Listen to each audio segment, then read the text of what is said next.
Jack Fletcher dimasukkan ke bangku cadangan Manchester United untuk pertama kalinya pada hari Sabtu. Fletcher lahir pada bulan Maret 2007, menjelang akhir musim saat Sir Alex Ferguson memimpin United memenangkan gelar pertama dari 3 gelar Liga Premier berturut-turut. Ayahnya, Darren, tampil sebanyak 342 kali untuk United setelah masuk ke tim utama dari akademi dan Jack berharap dapat mengikuti jejak ayahnya. Darren tidak pernah menjadi bintang dalam skuad Ferguson, tetapi ia tangguh dan efektif. Ia memenangkan setiap trofi yang mungkin di klub sepak bola selama waktunya di Old Trafford sebelum pindah ke West Brom pada tahun 2015 dan kembali ke United sebagai pelatih pada bulan Oktober 2020 setelah pensiun. Dia memulai karirnya di Akademi Manchester City, tetapi keduanya pindah ke United pada musim panas 2023 dengan biaya gabungan sebesar 1,25 juta pound sterling. Jack dan Tyler menghabiskan 9 tahun bersama City dan diperkirakan kubu Manchester Biru bereaksi terhadap kepergian mereka dengan merekrut Harrison Parker dari United dengan biaya sekitar 700.000 pound sterling. Sebuah langkah yang menurut United merupakan langkah balas dendam karena merekrut saudara Fletcher. Tidak diragukan lagi bahwa City akan merasa sedikit kesal dengan bergabungnya si kembar ke United dan selalu ada politik yang terjadi ketika anak-anak muda pindah akademi saat remaja. Namun, United tidak merekrut Jack dan Tyler untuk membuat City kesal atau karena ayah mereka bekerja untuk klub.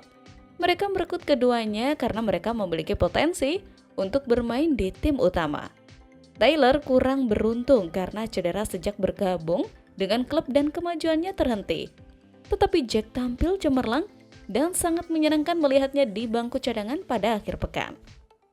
Masuk dalam skuad utama adalah tonggak penting bagi setiap pemain muda dari akademi yang bercita-cita untuk melakoni debut bersama United, dan itu pantas bagi Jack. Pemain berusia 17 tahun itu telah terlibat dalam pelatihan tim utama, yang menunjukkan betapa ia sangat dihormati dan telah tampil cemerlang untuk tim U21. Ia mungkin mencetak gol terbaik dalam karirnya hingga saat ini saat melawan Barnsley di Piala AFL pada bulan Agustus saat melepaskan tendangan setengah volley dari jarak 35 yard yang masuk ke bawah mister gawang. Piala AFL mempertandingkan tim akademi melawan tim senior dari divisi rumah sepak bola, dan jika seorang pemain muda unggul dalam pertandingan tersebut, mereka biasanya akan berusaha keras untuk masuk ke tim utama. Jack mencetak 3 gol dan 2 assist dalam 6 penampilan di akademi, dan dia adalah gelandang serang yang hebat dan memiliki teknik yang luar biasa, yang biasanya memiliki pengaruh kreatif yang kuat. Pemain muda ini sangat ingin terlibat dalam lebih banyak skuad utama setelah menjadi pemain cadangan melawan Brentford, dan yang terbaik masih datang darinya.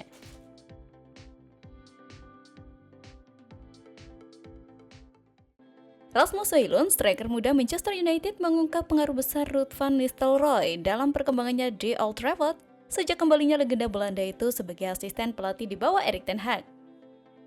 Ya, Højlund merasa kehadiran Van Nistelrooy memberikan dampak signifikan bagi dirinya, terutama dalam hal penyelesaian akhir yang menjadi salah satu aspek penting dalam permainan seorang penyerang.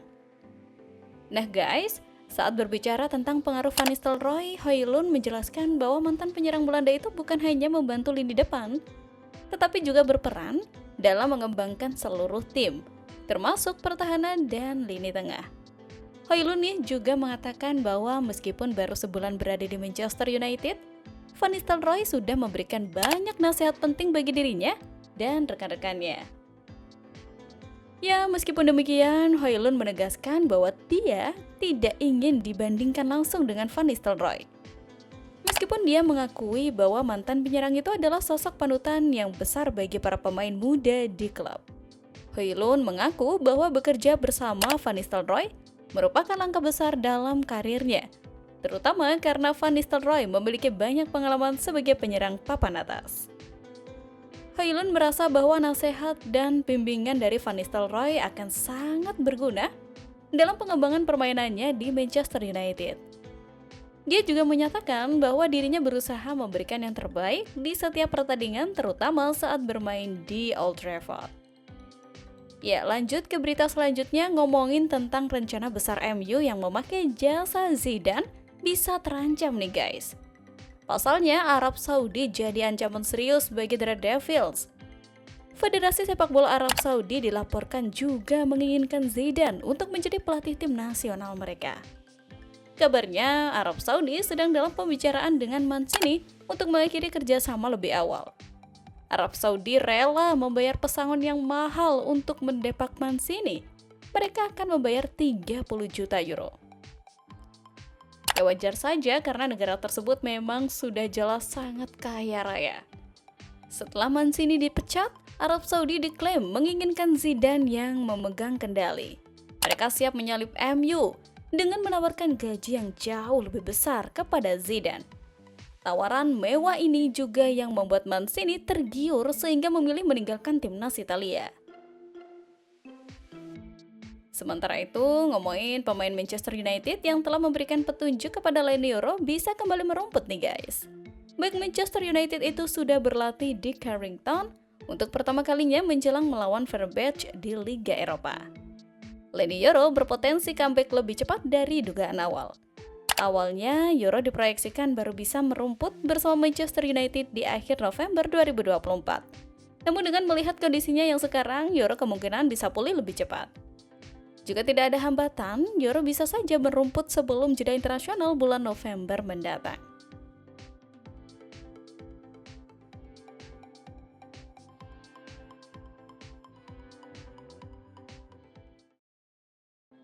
Rashford adalah salah satu wajah klub dan dia telah menjadi sumber kegembiraan sekaligus kekecewaan bagi para penggemar United.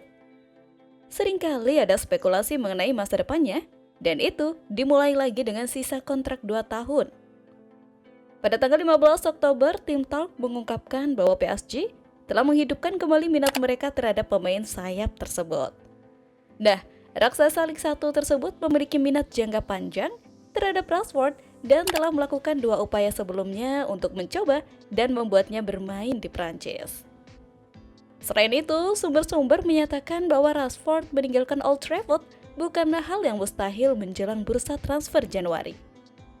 PSG tetap menjadi incaran karena mereka berharap bisa mendapatkan Rashford dalam apa yang akan menjadi kesepakatan yang mengejutkan. Tapi nih, PSG bukan satu-satunya pihak yang berminat. Jika United memberi lampu hijau bagi Rashford untuk hengkang, maka Bayern Munich dan Marseille juga akan tertarik untuk menjajaki kemungkinan kepindahan tersebut.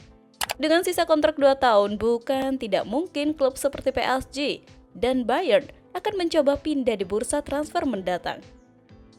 Di tempat lain, pelatih Manchester United, Erik ten Hag, berencana menemui juru taktik Fenerbahce, Jose Mourinho, di luar laga kedua tim di ajang Liga Eropa, Jumat 25 Oktober dini hari. Mungkin saja ya, bersua dengan Mourinho.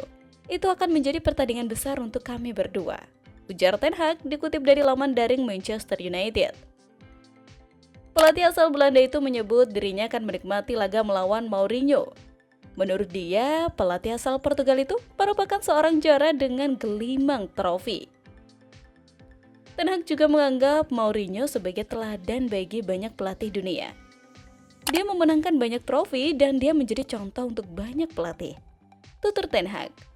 Pertandingan versus Fenerbahce penting bagi Manchester United lantaran Setan Merah belum pernah menang di Liga Eropa musim ini. Dari 2 laga yang sudah dilewati di kompetisi tersebut, yakni kontra FC Twente dan FC Porto, Manchester United selalu menorehkan hasil seri. Hal itu membuat Manchester United berada di peringkat ke-21 klasemen sementara Liga Eropa dengan 2 poin.